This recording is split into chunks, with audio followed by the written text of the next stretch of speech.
Hi, my name is Penny Votsarakis from Chiron Training. Welcome.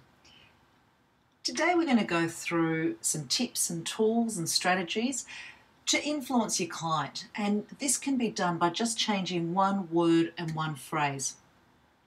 Do you know sometimes in your presentation the sales can be lost, or the sale can be lost just by saying one word that actually triggers a thought in the customer.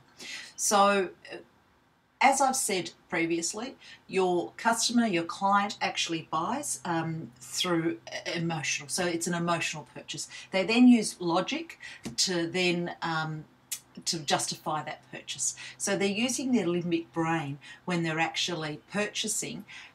Now, if they find something or a word or a phrase that they don't like, that's when immediately they will come up and they will start to question and then go into logical thought. So throughout, you want them to be quite a smooth process. Your sale needs to be consistent throughout, and a lot of those times it's just by changing just some of your language. So today I'm going to go through some words that aren't great words to use, and if you can eliminate them from your sales language, that would be fantastic, and you'll find that you're going to actually increase your sales conversion. Your mouth is quite important, and the words that come out of your mouth are very, very important.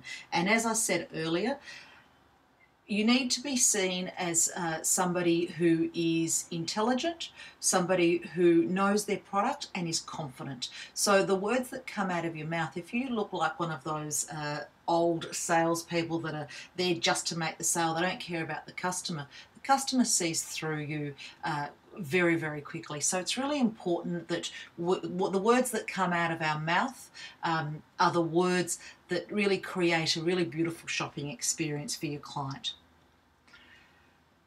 Customers do not want to be sold to. So a lot of the times clients and customers are actually intimidated when they come into the store.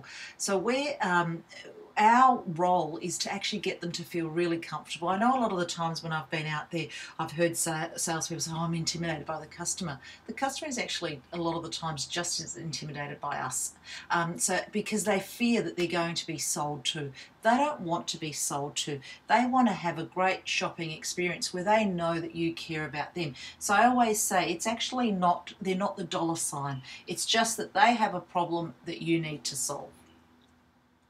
So here are some of the words that you can actually eliminate. So one of the ones that we'll start with is cost or price. It's not about the cost or the price, it's about the investment in their product. So something that's going to give them a long life or a duration of pleasure. So eliminate the word, this is the cost, this is the price, and investment. The other thing that I tended to do when I was especially in luxury, the price might have been $1,995. It would be $1,995. Your investment is $1,995.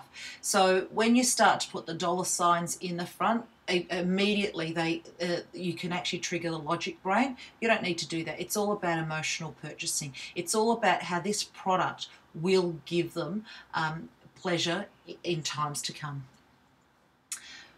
Some stores have an ordering system where you might need to put an initial deposit or a down payment or a deposit. We get rid of that word. So you scrap that word. It's initial investment or monthly investment. So some stores have lay-bys, some stores have an ordering process where you need to pay a certain amount. That's where you talk about your initial investment would be and your monthly investment would be. You get rid of deposit and down payment.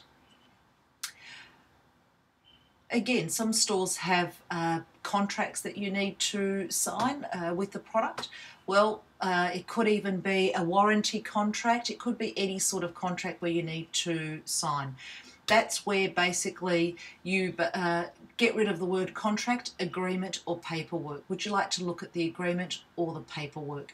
And a lot of the times, the other word that I would eliminate, and I don't have it written here, but it's basically sign. Would you like to okay the paperwork? Would you like to autograph the paperwork? Because when we're talking about signing, they think they're signing their life away. So autograph, agree on the paperwork, put okay, and just make sure they're actually signing it, because I had a client a few years ago that wrote okay. So it's a matter of make sure they're signing and it's the paperwork or the agreement. They're not getting into a contract. Buy equals pain. So when you're saying to somebody they're going to buy something, would you like to buy that right now? It really is quite an ugly word. What about owning? Owning is so much more pleasurable. So owning is about how it's going to give them pleasure for years to come.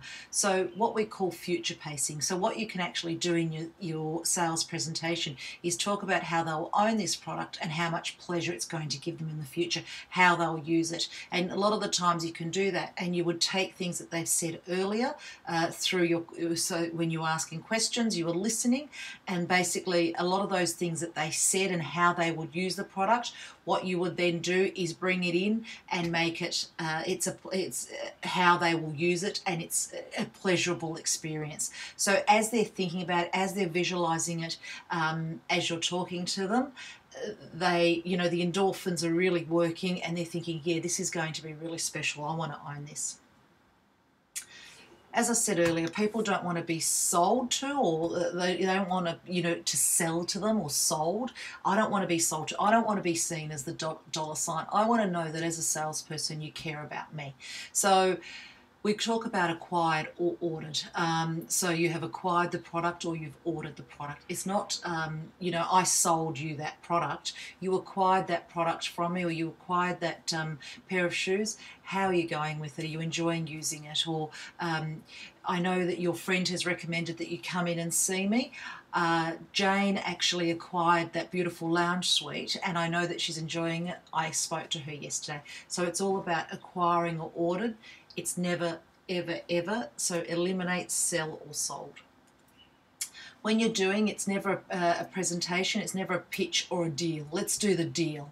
Okay, we've done the deal. Let's go and sign the contract. All wrong, wrong, wrong, wrong, wrong. Terrible wording.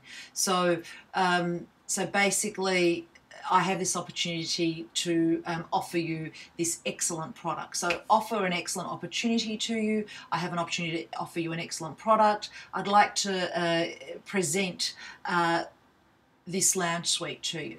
I'd like to do a presentation on how this computer is going to work.